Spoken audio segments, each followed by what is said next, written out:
This is Adventist News Update, a service of the South Bahamas Conference of Seventh-day Adventists. Thank you for joining us this week. I'm Andrea Musgrove. Coming up in the news, Seventh-day Adventist pastor addresses thousands at the nation's annual Independence Ecumenical Service. Ebenezer Seventh-day Adventist Church receives generous donation toward building completion. Vice President in the General Conference of Seventh-day Adventists conducts leadership seminar for church workers. And Adventist youth in Guatemala confront the problem of crime and violence head-on. These stories and more on this week's Adventist News Update.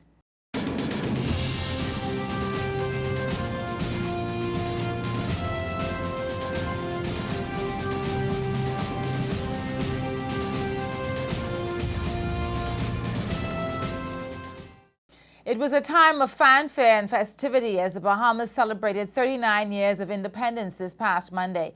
Amid the national activities, parades, and fireworks, thousands were reminded of where God has brought us from as a developing nation. Laverne Stirrup has more on this story.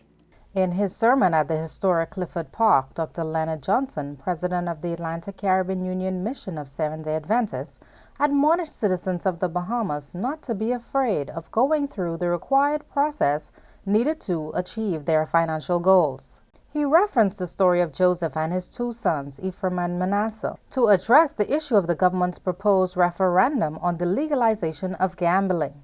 He affirmed that God requires each of us to earn a living through the godly principles of honesty, hard work, and discipline. Pastor Johnson said that when we commit to the will of God, He will be committed to our success. In addition to this message, the religious segment of the 39th Independence Celebration included prayers for the Commonwealth of the Bahamas, its government and civic leaders, the church, and its citizenry. Among those in attendance were Their Excellencies Sir Arthur and Lady Folks, government officials, and religious leaders. I'm Laverne Stirrup, reporting for Adventist Television.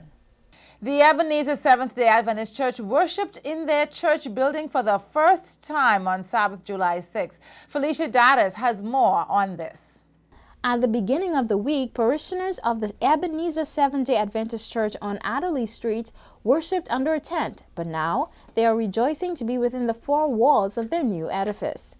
They are thankful to a group of 27 missionaries who saw their need and literally came from around the world to help. This group of individuals, led by Rob and Beatrice Ritzenthaler from Berrien Springs, Michigan, spent a week with the congregation working on the sanctuary and operating a vacation Bible school for the young people. On Sabbath, the sanctuary, which is still not completed, was prayed for as a place where persons can come to meet God. The group also presented the members with a check of $5,000 to assist with the completion of the project. Elder Melvin Lewis, leader of the Ebenezer Church, and Pastor Paul Scavella, president of the South Bahamas Conference, thanked the group for their generous donation, and the congregation vowed to do their part toward the dedication of the sanctuary. I'm Felicia Daddis reporting for Adventist Television. In conjunction with the General Conference of Seventh-day Adventists' mandate to develop future leaders for the church, the Atlantic Caribbean Union hosted its first annual Leadership and Professional Development Program. In attendance at the two-day conclave was a cross-section of Adventist employees, including field leaders, pastors, and educators. The presenters were Dr. Lowell Cooper, Vice President of the General Conference and Chairman of Loma Linda University Board, and Elder Leon Wellington, Vice President of the Inter-American Division.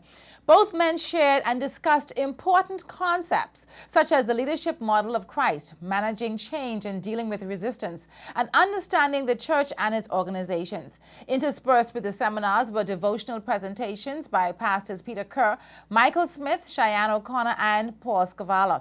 All participants agreed that the Leadership and Professional Development Workshop was a smashing success as it contributed to their spiritual growth, and already they are eagerly anticipating the gathering next year. The Power Generation Youth Evangelistic Campaign came to an end with an afternoon of inspiring music from young persons from around the South Bahamas Conference. Choirs and singing groups from the various Adventist churches raised their voices in song as they celebrated the decisions their peers made for the Lord and for the many blessings received through the two-week campaign. Pastor Kent Price, Youth Director of the South Bahamas Conference, thanked the many persons who made contributions to the campaign. And guest speaker Pastor Lawrence Laurent Grosvenor also expressed his gratitude to the conference's youth department for the invitation and those who assisted in making his mission here in the Bahamas meaningful. We will continue to pray for Pastor Grosvenor as God blesses his ministry.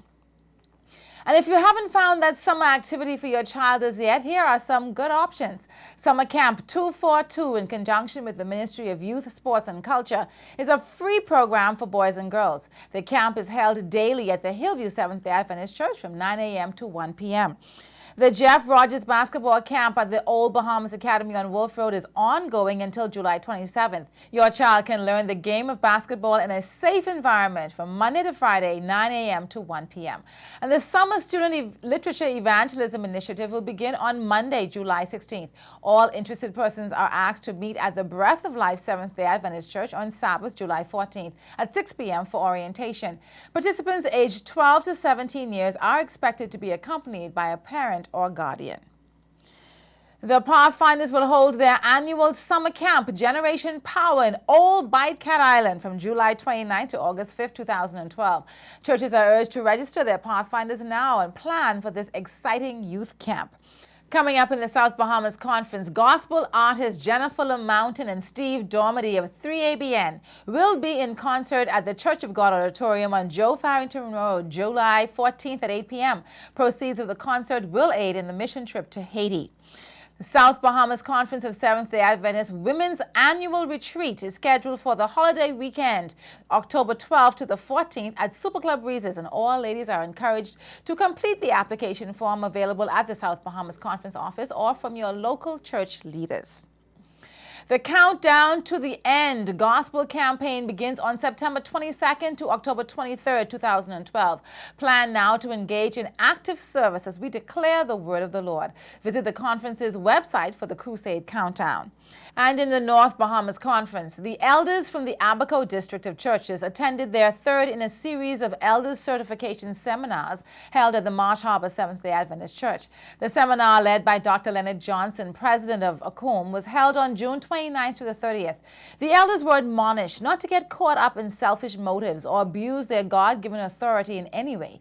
He reminded the elders of their duties, which include assisting the pastor and giving unselfish service to the members of their local congregations.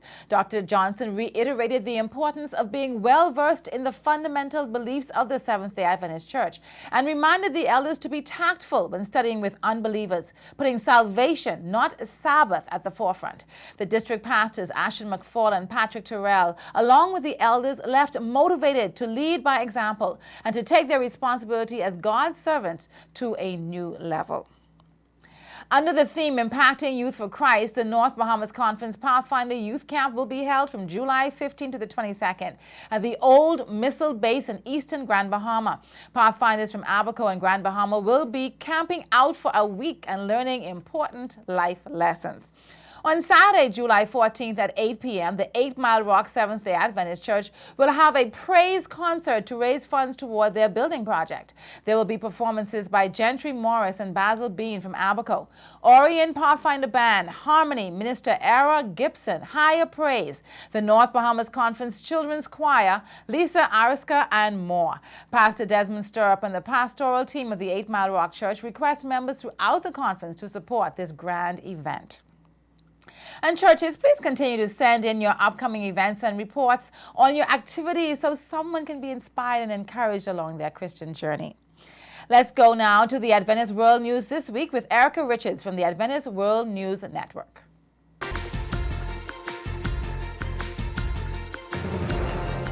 Pedestrians in Villanueva, Guatemala, were met with a surprise recently. Adventist young people carried signs offering prayer and messages of hope for the at-risk community. Gang activity and drug trafficking have made Villanueva one of the country's 10 most violent cities. The community recently shut down neighborhood streets over the weekend so families could enjoy safe recreation. Now, Adventists are taking the opportunity to impact hundreds of these families. They carry signs that read, "We're praying for you," and other messages. Local church leaders say the prayer campaign is part of a witnessing program in South Central Guatemala that will grow to include health outreach and book fairs.